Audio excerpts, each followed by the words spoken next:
Barrister Saidul হক সুমনকে যুগে অব্যাহতি দেওয়া হয়েছে।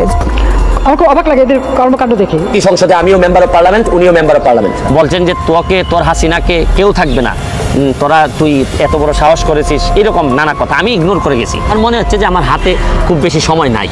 আমার কাছে আমার কেন জানি মনে হচ্ছে যে আমি কোনো না কোনোভাবে বাধাগ্রস্ত হব, হয় মারা যাব বা পৃথিবী থেকে বিদায় নিব, অথবা কেউ না কেউ আমাকে বিভিন্নভাবে আটকাই দিবে। কেউ মামলা করে হোক বা হামলা করে হোক, আমাকে স্টিগমাটাইজ করে হোক, বদনাম করে হোক, দরকার হইলে আমাকে আর কথা বলতে দিবে না। আমার মনে হচ্ছে যে খুব অল্প সময় আমি আর পাচ্ছি।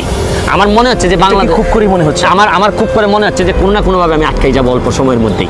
কারণ এই জন্যই আমার কাছে মনে হয় আমার সময় কম, আমার দৌড়াইতে হবে। আসসালামু আলাইকুম প্রিয় দর্শক, ফাইনালি চলে আসলাম আপডেট ও গুরুত্বপূর্ণ কিছু নিউজ নিয়ে আপনাদের মাঝে। প্রিয় দর্শক, অবশ্যই ভিডিওটি শেষ অবধি দেখবেন। দর্শক, আপনাদের কাছে ছোট্ট একটি অনুরোধ, দেশ এবং দেশের বাইরে হলে কমেন্ট বক্সে লিখে জানিয়ে দেবেন, আর চ্যানেলে নতুন হলে সাবস্ক্রাইব করে পাশে থাকা বেল বাটনটি অবশ্যই অল করে দেবেন, কারণ পরবর্তী আপডেট নিউজ সবার আগে পাওয়ার জন্য। প্রিয় দর্শক, আর অবশ্যই একটি লাইক। গত কয়েকদিন আগে আপনারা দেখলেন যে বাংলাদেশে হাইকোর্ট ডিভিশনের একটা রায় এসছে কোঠা সংরক্ষণ করার ব্যাপারে।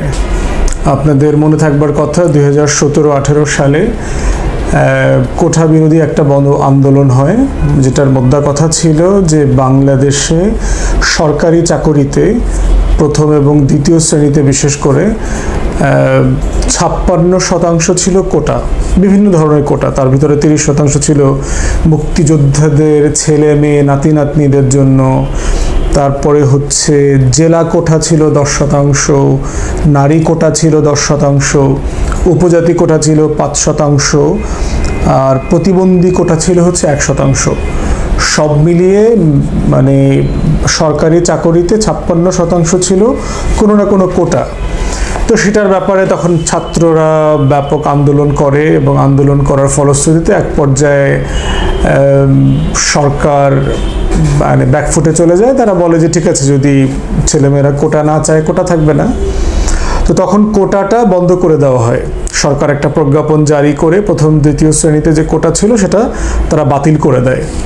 সেই বাতিল করা যে সিদ্ধান্তটা ছিল সরকারের প্রজ্ঞাপনটা, এই প্রজ্ঞাপনটাকে আবার কদিন আগে চ্যালেঞ্জ করা হয়েছে। মুক্তিযোদ্ধাদের পোষ্য ছেলে মেয়ে নাতি নাতনিদের মধ্যে কয়েকজন মিলে কোটা ডিসিশনটাকে চ্যালেঞ্জ করেছে এবং সেটাকে ওভারটার্ন করে দিয়েছে হাইকোর্টের রায়ে। এবং যেটা বলা হয়েছে সেটা হচ্ছে যে মুক্তিযোদ্ধাদের যে কোটা দেওয়া হয়েছে তাদের ছেলে মেয়ে নাতি নাতনিদের জন্য এটা ন্যায্য, এটা থাকতে পারে। তো এটার ব্যাপারে আবার আপিল করা হয়েছে। আমরা শুনলাম যে আগামী মাসে সম্ভবত সুপ্রিম কোর্টের অ্যাপিলেট ডিভিশনে একটা ফুল বেঞ্চে হিয়ারিং হবে। কোটার আর একটা, এটা তো হচ্ছে সরকারি চাকরিতে আপনার বিসিএস এর একটা কোটার ব্যাপার আর কি। এর থেকেও কিন্তু কোটা বেশি আছে। যেমন ধরেন প্রথম দ্বিতীয় শ্রেণীর যেটা নন ক্যাডার আছে, নন ক্যাডারে কোটা কিন্তু 61% বাংলাদেশে। তৃতীয় চতুর্থ শ্রেণীর যে কর্মচারী আছে সেখানে কোটার পরিমাণ হচ্ছে 70%। রেলওয়েতে 82% এবং সেটার সবচেয়ে বড় অংশ হচ্ছে পোষ্য কোটা, মানে রেলওয়েতে যারা চাকরি করেছেন তাদের ছেলে মেয়েরা এখানে প্রায়োরিটি ভিত্তিতে নিয়োগ পাবে। এরপরে আছে আমাদের প্রাথমিক শিক্ষক, প্রাইমারি স্কুল টিচারের যে কোটা আছে সেখানে 30% হচ্ছে মুক্তিযোদ্ধা আছে, 60% হচ্ছে নারী। বাস্তবে চিন্তা করে দেখেন মেয়েদের তাহলে কেমন হচ্ছে। এই 30% মুক্তিযোদ্ধা কোটার মধ্যেও কিন্তু মেয়েরা আছে, আবার আলাদা করে নারী কোটা আছে, প্রতিবন্ধী কোটা আছে, পোষ্য কোটা আছে। সব মিলে প্রাইমারি স্কুলের অ্যাপয়েন্টমেন্টে সরকারি যে প্রাইমারি স্কুল আছে সেখানে 96% হচ্ছে কোটা। তো এই হচ্ছে কোটারি শ্রেণী তৈরি করবার যে একটা রাজনীতি, তার একটা ছোট্ট পরিসংখ্যান। এইটাকে আমরা একটু পিছনে ফিরে যাই। 2000 সালে আমেরিকার একজন অধ্যাপক নোমান ফিঙ্কেনস্টাইন, উনি ইহুদি পরিবারের ছেলে এবং ওনার বাবা মা হচ্ছে ইউরোপে যখন হলোকাস্ট চলে দ্বিতীয় বিশ্বযুদ্ধের সময়, তখন সেই হলোকাস্টে আশউইচ যে ক্যাম্প ছিল, হলোকাস্ট ক্যাম্প ছিল, সেখানে তারা বন্দী ছিলেন। পরবর্তীতে তারা মুক্তি পান, মুক্তি পেয়ে আমেরিকাতে চলে যান। তো সেই নোমান ফিঙ্কেনস্টাইন তিনি একজন হলোকস্ট সার্ভাইভার, তার ফ্যামিলি। তো তিনি একটা বই লিখেছেন, বিখ্যাত বই, তখন সেটা আলোচিত হয়েছিল, সেটা হচ্ছে দ্য হলোকস্ট ইন্ডাস্ট্রি। যেটার মধ্য দিয়ে তিনি দেখানোর চেষ্টা করেছেন যে ইসরায়েল রাষ্ট্রটা হয়েছে 1948 সালে, কিন্তু 1967 সালের যে আরব ইসরায়েলি যুদ্ধটা হয় তারপর থেকে কন্টিনিউয়াসলি ইহুদিরা কিভাবে তাদের যে স্মৃতি, দ্বিতীয় বিশ্বযুদ্ধে তাদের যে ভোগান্তির, কষ্টের, যাতনার যে স্মৃতি ছিল, এটাকে তারা রাজনীতিকরণ করে ফেলেছে। এবং এই রাজনীতিকরণ করার মধ্য দিয়ে তারা এটাকে একটা ব্যবসা, একটা পণ্যে পরিণত করেছে। পলিটিক্স অফ মেমোরি বলে আর কি, পলিটিক্স অফ সাফারিংস, মানে আপনার যন্ত্রণার রাজনীতি, আপনার যন্ত্রণাকে দিয়ে, আপনার কষ্টকে দিয়ে আপনি যে একটা রাজনীতি করবেন, আপনার যে ভোগান্তিটা ছিল, আপনার যে মেমোরি, সেই সময়কার যে স্মৃতি আছে, এই স্মৃতিটাকে বিক্রি করে, অ্যাবিউজ করে আপনি একটা রাজনীতি করবেন। এই রাজনীতিটা তখন এই যারা জায়নিস্ট সার্ভাইভার ছিল হলোকস্টের, ইউরোপে, আমেরিকাতে এবং ইসরায়েল রাষ্ট্রে, তারা এটা শুরু করে। এবং এটার মোদ্দা কথা ছিল যে আমরা ইহুদি, আমরা 2000 বছর থেকে আমরা নির্যাতিত, আমরা নিপীড়িত, আমাদেরকে সব জায়গা থেকে তাড়িয়ে দেওয়া হয়েছে। আমাদেরকে ইউরোপিয়ানরা দ্বিতীয় বিশ্বযুদ্ধের সময় তারা দাবি করে তাদের 60 লক্ষ ইহুদিকে তারা হত্যা করেছে। যদিও এই সংখ্যার ব্যাপারে যথেষ্ট আপত্তি আছে। ডেভিড আরভিন নামে একজন হিস্টোরিয়ান এটাকে সিরিয়াসলি ডেটা ওয়াইজ চ্যালেঞ্জ করেছেন। তাকে আবার মানে ডানপন্থী ইহুদি বিদ্বেষী ঐতিহাসিক বলে তার বইটাই ইউরোপে ব্যান করে দিয়েছে। তো সে কি করেছে দেখেন, এবং ওই বইটাতে নরমান ফিঙ্কেনস্টাইন দেখিয়েছেন হলোকস্ট ইন্ডাস্ট্রিতে যে কিভাবে ইহুদি রাষ্ট্র ইসরায়েল এই মেমোরিকে বিক্রি করে বিভিন্ন জায়গা থেকে, ইউরোপিয়ান দেশগুলো থেকে, যেসব দেশে ইহুদিরা ছিল এবং হিটলার আক্রমণ করে তাদেরকে হত্যা করেছে, ধ্বংস করে দিয়েছে, বাড়িঘর ধ্বংস করে দিয়েছে, ক্যাম্প করেছে, তারপরে গ্যাস চেম্বারে তাদেরকে খুব মানে অমানবিকভাবে হত্যা করেছে, এগুলোকে পুঁজি করে কিভাবে কম্পেনসেশন ক্লেম করে ইহুদি রাষ্ট্র। এবং এখন পর্যন্ত জার্মানি বিভিন্ন প্রজেক্টে বিলিয়নস অফ ডলার, হাজার হাজার ডলার ইহুদি রাষ্ট্রকে ক্ষতিপূরণ দেয়। অস্ট্রিয়া থেকে শুরু করে পূর্ব ইউরোপের যে রাষ্ট্রগুলো আছে তারা সবাই কোনো না কোনো ফর্মে এখনও ইসরায়েলি রাষ্ট্রকে ক্ষতিপূরণ দিতে হয় দ্বিতীয় বিশ্বযুদ্ধের সেই যে ভোগান্তি ছিল সেটার উপরে ভিত্তি করে। এবং তিনি দেখিয়েছেন যে কিভাবে আইন করে ইউরোপের প্রত্যেকটা দেশে, পশ্চিমের প্রত্যেকটা দেশে, যে এই গল্প, তার যে একটা ভোগান্তির যন্ত্রণার, তার যে যাতনার একটা গল্প আছে, এই গল্পটাকে অস্বীকার করাটাকে কিভাবে ক্রিমিনালাইজ করে ফেলা হয়েছে, যেটা ক্রিমিনাল হলোকস্ট ডিনায়াল অ্যাক্ট আছে বিভিন্ন দেশে, যে আপনি এটাকে ডিনাই করতে পারবেন না।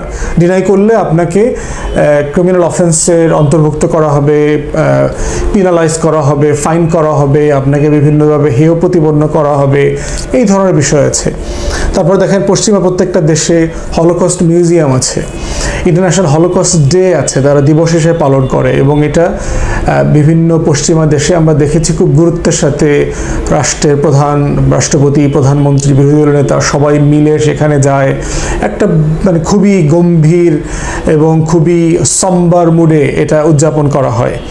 তো সব মিলিয়ে নরমান ফিঙ্কেনস্টাইন দেখিয়েছেন যে একটা জাতি, একটা কমিউনিটি কিভাবে সময়ের ব্যবধানে তার যে যন্ত্রণা, তার যে যাতনাকে পুঁজি করে সে ব্যবসা করতে পারে, এবং তাদের কাজের সমালোচনা, ইসরায়েলের যে গণহত্যা, তার যে অন্যায়, অপকর্ম, আন্তর্জাতিক আইনের লঙ্ঘন, এগুলোকে যে সে ক্রিমিনালাইজ করতে পারে, তাদের যারা সমালোচক আছে তাদের মুখ বন্ধ করে দিতে পারে, যে অ্যান্টিসেমিটিক বলে, তুমি ইহুদি বিদ্বেষী, তুমি ইসরায়েল বিদ্বেষী, এটা বলে তাদের মুখ বন্ধ করে দেওয়ার চেষ্টা করতে পারে। রিসেন্টলি আমেরিকাতেও আমরা দেখেছি যে প্রো প্যালেস্টাইনিয়ান যে র্যালিগুলো হয়েছে, মিছিল মিটিংগুলো হয়েছে, সেখানে কিভাবে আমেরিকার পুলিশ এবং প্রশাসন আইন করে করে বিভিন্ন জায়গায়, কলেজে, ইউনিভার্সিটিতে, ক্যাম্পাসে, রাস্তাঘাটে ব্রুটালি এই প্রোটেস্টে র্যালিগুলোকে তারা দমন করেছে। এখন প্রশ্ন হচ্ছে ইহুদিদের এই গল্প বলার কারণ কি? বাংলাদেশে আওয়ামী লীগ মুক্তিযুদ্ধকে নিয়ে তার একটা মুক্তিযুদ্ধ ব্যবসা আছে, তার একটা চেতনা ব্যবসা আছে। এই চেতনা ব্যবসার মোদ্দা কথা হচ্ছে যে বাংলাদেশ রাষ্ট্রকে স্বাধীন করেছি আমি, আমরা, আমাদের দল, মানে ব্যক্তি, সরকার দলীয় প্রধান, আওয়ামী লীগের প্রধান, তার বংশ, তারপরে হচ্ছে আওয়ামী লীগ, এর বাইরে এই রাষ্ট্রটাকে যুদ্ধ করে স্বাধীন করবার ক্ষেত্রে অন্য তেমন কারো কোনো অবদান নাই। অতএব এই রাষ্ট্রের দেখভাল করবার দায়িত্ব, কোনটা সঠিক কোনটা বেঠিক, কে ক্ষমতায় থাকবে কে ক্ষমতায় থাকবে না, কার ক্ষমতায় থাকবার অধিকার আছে এবং কি ধরনের সিদ্ধান্ত সে কার বিরুদ্ধে নিতে পারবে, কে মুক্তিযুদ্ধের পক্ষে কে মুক্তিযুদ্ধের বিপক্ষে, কার বিচার হতে হবে কার ফাঁসি হইতে হবে, আর কে বিনা ভোটে নির্বাচন করে ক্ষমতায় থাকবে, এর একটা মানে বয়ান ডিসকোর্স এই মুক্তিযুদ্ধকে কেন্দ্র করে আওয়ামী লীগ সরকার হাজির করেছে। এবং এটা শুধু ক্ষমতা প্রকল্প না, এটা শুধু একটা ক্ষমতার বয়ান না, এর ভিতরে একটা অর্থ প্রকল্প আছে, মুক্তিযুদ্ধ প্রকল্প। বাংলাদেশে খুব সলিড কোনো গবেষক এটা নিয়ে কাজ করে নাই। মুক্তিযুদ্ধের যেমন ধরেন বই, যত মিথ্যাচার, গল্প, উপন্যাস, কল্প কাহিনী, এগুলো দিয়ে দিয়ে হাজার হাজার বই ছাপানোর একটা গল্প আছে। এই বইগুলো আবার সরকার, শিক্ষা মন্ত্রণালয় বা অন্যান্য মন্ত্রণালয়ের সরকারের ট্যাক্সের পয়সা, জনগণের ট্যাক্সের পয়সায় এই অবৈধ সরকার বিভিন্ন জায়গা থেকে কিনতে বাধ্য করে, প্রত্যেক স্কুল কলেজের লাইব্রেরিতে রাখতে বাধ্য করছে। মুক্তিযুদ্ধের দিবসগুলোকে অন্যায্যভাবে যে প্রপোর্শনে পালন করা দরকার তার থেকে বড় প্রপোর্শনে পালন করে। এবং আমাদের দেশে কোনো দিবস পালিত হয় না দেখবেন, বিজয়ের মাস, পুরো ডিসেম্বর জুড়ে বিজয়ের মাস পালন করে, ভাষার মাস মাস জুড়ে পালন করে, তারপরে হচ্ছে আপনার স্বাধীনতার মাস, শোকের মাস আগস্ট মাসে। তো এই প্রসেসের মধ্য দিয়ে দেখবেন যে এইটাকে ভিত্তি করে নাটক সিনেমার একটা বড় ব্যবসা আছে, গল্প কবিতা উপন্যাসের ব্যবসা আছে, গণমাধ্যমের ব্যবসা আছে, রাজনীতিবিদদের ব্যবসা আছে, বুদ্ধিজীবীদের ব্যবসা আছে। টোটাল প্রকল্পটা হচ্ছে বাংলাদেশে একটা অ্যাপার্থেড স্টেট কায়েম করার একটা ব্যবসা, এই মুক্তিযুদ্ধ ব্যবসাটা, যেটা নোমান ফিঙ্গারস্টাইন দেখেছেন। বাংলাদেশেও আমরা আশা করব এই প্রজন্মের কোনো সিরিয়াস গবেষক এটাকে নিয়ে সিরিয়াসলি গবেষণা করবেন এবং তিনি স্ট্যাটিস্টিকলি আউটকাম বলে দেবেন যে কিভাবে এই ব্যবসাটা প্রচলিত হচ্ছে। আপনি দেখেন একটা বড় ব্যবসার জায়গায় কোথায়, যে যুদ্ধ করে নাই বাংলাদেশে। আমরা প্রথম দিককার ডকুমেন্টসগুলোতে দেখেছি মুক্তিযুদ্ধ করেছে এমন মানুষের সংখ্যা 60-70 হাজার হতে পারে। সেখানে বর্তমানে মুক্তিযোদ্ধা ভাতা তুলছে প্রায় 2.5 লাখের উপরে, 3.5 লাখ। তাহলে এই 2 লাখ ভুয়া মুক্তিযোদ্ধা তৈরি হলো কবে? 16 ডিসেম্বরের পরে। পত্রিকায় আমরা দেখলাম যে 50,000-এর উপরে সোকল মুক্তিযোদ্ধা আছে যাদের জন্ম হচ্ছে 71 সালের পরে। এবং এই সংখ্যাটা যদি আরো বড় ধরেন, যে 71 সালে যাদের বয়স ছিল 8 বছর 10 বছর, যুদ্ধে যাবার বয়স ছিল না, সেই মানুষগুলোর সংখ্যা হিসাব করলে এটা হিউজ। এর ভিতরে দেখবেন আপনার সাবেক সচিব আছে, সাবেক আমলা আছে, রাজনীতিবিদ আছে, ব্যবসায়ী আছে। এবং কদিন আগে দেখলাম সংসদে সমকাল পত্রিকার রিপোর্টের রেফারেন্স দিয়ে বলা হয়েছে আওয়ামী লীগের এই দামি সংসদের এমপি, সাবেক মন্ত্রী রেজাউল করিম, সুপ্রিম কোর্টের উকিল, তিনি যুদ্ধের সময় তার বয়স ছিল 9 বছর, তার নাকি একটা মুক্তিযুদ্ধের সার্টিফিকেট আছে। তো এরকম আওয়ামী লীগের প্রচুর এমপি, মন্ত্রী এবং আওয়ামী লীগের নেতাকর্মীদের একটা ভুয়া মুক্তিযুদ্ধ সার্টিফিকেট আছে। কেন? ওই যে মুক্তিযুদ্ধ ব্যবসা, ওই যে মুক্তিযুদ্ধ প্রকল্প আছে, এই প্রকল্পের অংশীদার হতে পারলেই বাংলাদেশের এই রাষ্ট্র থেকে জনগণের করের টাকা লুটপাট করবার একটা ভাগ পাওয়া যায়। এখন এটার একটা ক্ষুদ্র অংশ হচ্ছে কোটা, যে মুক্তিযুদ্ধের এই যে চেতনা ব্যবসার একটা অংশ হচ্ছে যে আপনি এই বয়ানের অংশীদার হইলেই আপনি একটা ভুয়া সার্টিফিকেট তুলতে পারবেন, তুলতে পারলেই আপনি পরবর্তীতে এই কোটার সুবিধাটা পাবার চেষ্টা করতে পারবেন। এখন প্রশ্ন হচ্ছে, আমার বাবা সহ যারা বাংলাদেশে যুদ্ধ করেছেন 71 সালে, তারা কি আকাঙ্ক্ষা নিয়ে যুদ্ধ করেছেন? তাদের সেই আকাঙ্ক্ষার কথা তো আমাদের স্বাধীনতার ঘোষণাপত্রে বলা ছিল, যে তারা একটা বাংলাদেশ চেয়েছিলেন, যে বাংলাদেশটা গণপ্রজাতন্ত্র হবে, মানে সেটা সকলের, সব মানুষের বাংলাদেশ হবে। তারা একটা বাংলাদেশ চেয়েছিলেন যে বাংলাদেশটা গণতান্ত্রিক হবে, যেখানে সরকার নির্বাচিত হবে মানুষের ভোটে। তারা একটা বাংলাদেশের আকাঙ্ক্ষা করেছিলেন যে বাংলাদেশের শাসন ক্ষমতা পরিচালিত হবে সাম্য, মানবিক মর্যাদা, সামাজিক সুবিচার, এগুলোর উপর ভিত্তি করে। তার কোনগুলো আজকে উপস্থিত? আওয়ামী লীগের প্রথম সরকারের আমলে আমরা দেখলাম সংবিধান সংশোধন করে চতুর্থ সংশোধন দিয়ে তারা বাংলাদেশের গণতন্ত্রকে হত্যা করলো, নির্বাচন ভোট হত্যা করলো, বাকশাল কায়েম করলো, জাতীয় দল করে যাচ্ছে তাই অবস্থা। 73 সালের নির্বাচন আমরা দেখলাম, যাচ্ছে তাই লুটপাটের নির্বাচন, পুরো সব কিছু দখল করে নেওয়া হয়েছে। এখন দেখেন গত 4টা নির্বাচন, আতাতের নির্বাচন, তারপরে দিল্লির ইন্টারফেয়ারেন্সের নির্বাচন, রাতের ভোটের নির্বাচন, তামাশার ডামি নির্বাচন, এগুলো করছে। তাহলে এই যে মুক্তিযুদ্ধ প্রকল্পটা আসলে কি? এটা হচ্ছে একটা স্বৈরতান্ত্রিক ক্ষমতা প্রকল্প। এটার মধ্য দিয়ে যেটা হয়েছে, আমরা সাউথ আফ্রিকাতে দেখেছি যে সাদা হোয়াইট ইউরোপিয়ান কলোনিয়ালিস্ট যারা সেটলার ছিল সাউথ আফ্রিকাতে, তারা একটা অ্যাপার্থেড স্টেট কায়েম করেছে। সেটার মানে কি? সেটা হচ্ছে যে এই কালো মানুষগুলো আমাদের মতো এত বুদ্ধিমান না, তারা আমাদের মতো এত বোঝে না, তারা দেশ কিভাবে চালাইতে হয়, রাষ্ট্র কিভাবে চালাইতে হয়, এগুলো তারা বোঝে না। তাই আমরা যারা অতি উঁচুতরের মানুষ, ইউরোপ থেকে এসেছি, আমাদের দায়িত্ব হচ্ছে এটা চালানো এবং তাদেরকে কাজে লাগানো। অতএব এই রাষ্ট্র চালানোর অধিকার আমাদের, সাদাদের। এই যে হোয়াইট সুপ্রিমেসিস্ট আইডিয়া, যেটার মধ্য দিয়ে তারা সাউথ আফ্রিকাতে একটা অ্যাপার্থেড স্টেট কায়েম করেছে। ইসরায়েলও ঠিক একই অবস্থা। ইসরায়েলে দেখবেন যে ইসরায়েলে ইহুদি ছাড়া অন্য কাউকে ফার্স্ট ক্লাস সিটিজেন হিসাবে দাম দেওয়া হয় না, এবং এই ইহুদিদের ভিতরে ইউরোপিয়ান সাদা ইহুদি হইতে হবে। যারা ইরিত্রিয়া থেকে, ইথিওপিয়া থেকে, সোমালিয়া থেকে কালো ইহুদিরা আসছে, তারা সেখানে সমান নাগরিক সুবিধা পান না। ভারত থেকে যেসব কেউ ইহুদিরা গেছেন, তারাও সেই সমান নাগরিক সুবিধাটা পান না।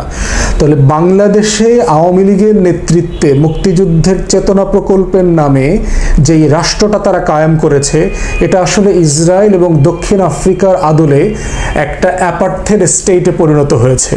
যেই রাষ্ট্রের টোটাল বেনিফিশিয়ারি হবে শুধুমাত্র যারা আওয়ামী লীগের এই মুক্তিযুদ্ধের যে ফ্যাসিবাদী বয়ান, এই বয়ানের সাথে একমত হবে, তাদেরকে সমর্থন করবে, তাদের পাশে থাকবে, তাদের জন্য লাঠিয়াল হিসাবে কাজ করবে, তাদের লুটপাটে সহযোগিতা করবে, তাদের মানে জনগণের বিপক্ষে তাদের হয়ে দাঁড়াবে।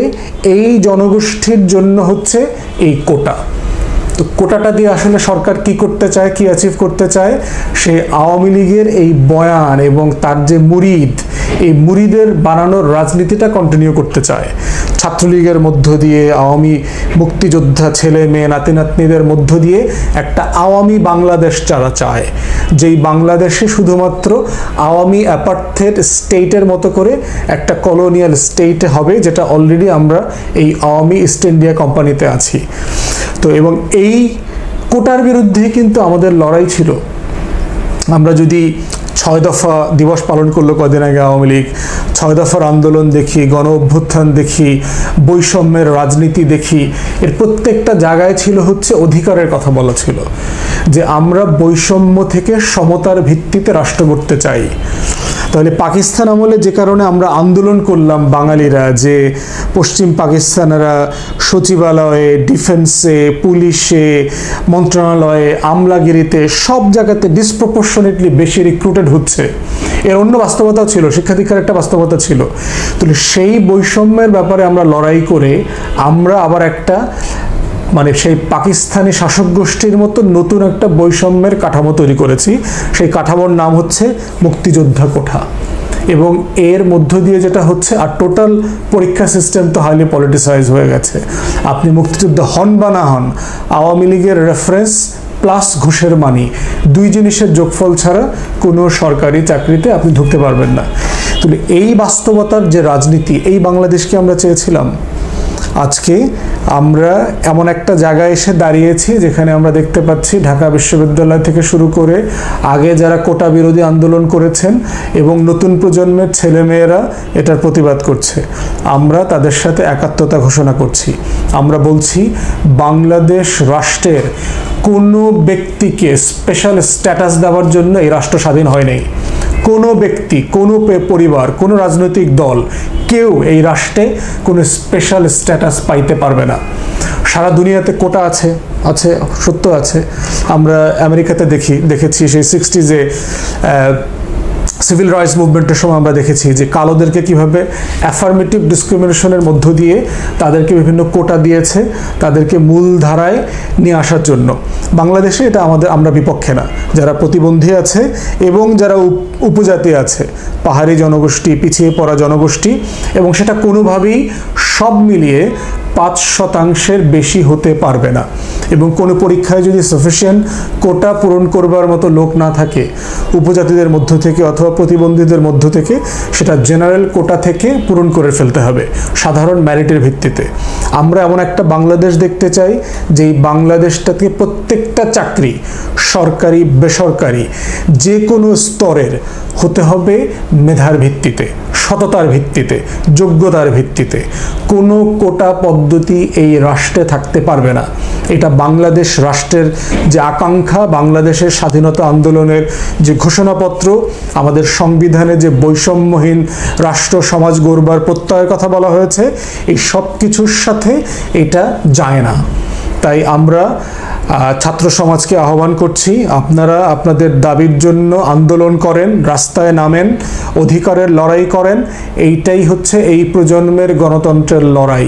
এই রাষ্ট্র আমরা কোনো দলকে সাবকয়লা দলিল করে ভূমি অফিস থেকে অথবা নির্বাচন কমিশন অফিস থেকে লিখে দেই নাই। এই বাংলাদেশ সবাই মিলে স্বাধীন করেছে। আওয়ামী লীগের লোকরা যুদ্ধ করে নাই, তারা সোনাগাছি আর ধর্মতলায় যুদ্ধ করছে। ওখানে যুদ্ধ করতে অস্ত্র আর শরীর মেধা খরচ করতে হয় নাই, যুদ্ধ করেছে আমার সাধারণ মানুষ বাংলাদেশের। অতএব আওয়ামী লীগের লোকদের যুদ্ধে বাংলাদেশ স্বাধীন হয় নাই, আপামর জনগণের যুদ্ধে বাংলাদেশ স্বাধীন হয়েছে। এই বাংলাদেশ রাষ্ট্রের মালিক তার জনগণ, সংবিধানে বলে দেওয়া আছে। এর বাইরে কোনো দলকে কোনো স্পেশাল স্ট্যাটাস দেবার রাজনীতির কথা আমাদের স্বাধীনতার ঘোষণাপত্রে বলা ছিল না। তাই আমরা মনে করি হাইকোর্টের সিদ্ধান্তটা অসাংবিধানিক, এবং এই সিদ্ধান্ত তারা কন্টিনিউ করবার মধ্য দিয়ে যেটা হচ্ছে, আমার বাবা সহ যারা মুক্তিযুদ্ধ করেছেন তাদের আকাঙ্ক্ষার সাথে, তাদের স্বপ্নের বাংলাদেশের সাথে বেইমানি করা হবে, গাদ্দারি করা হবে। দয়া করে আপনারা সেটা করবেন না। সরকারকে বলছি, ইতিমধ্যে ডামি সরকার আপনাদের জনপ্রিয়তা শূন্যের কোটায় চলে আসছে। পতন যে কোনো সময় যে কোনোভাবে হবে, জানেন না আপনারা এখনো, সাবধান হন, ইতিহাস থেকে শিক্ষা নেন। কোটার রাজনীতি সফল হয় নাই। পতিত এবং কঙ্কালযুক্ত রাজনীতিকে আর মাটি থেকে উঠায় নিয়ে আসবেন না, এটা ভালো হবে না। আপনার জন্য হবে না, ছাত্র সমাজের জন্য হবে না, বেকার যুবকদের জন্য হবে না, বাংলাদেশের জন্য হবে না। ধন্যবাদ।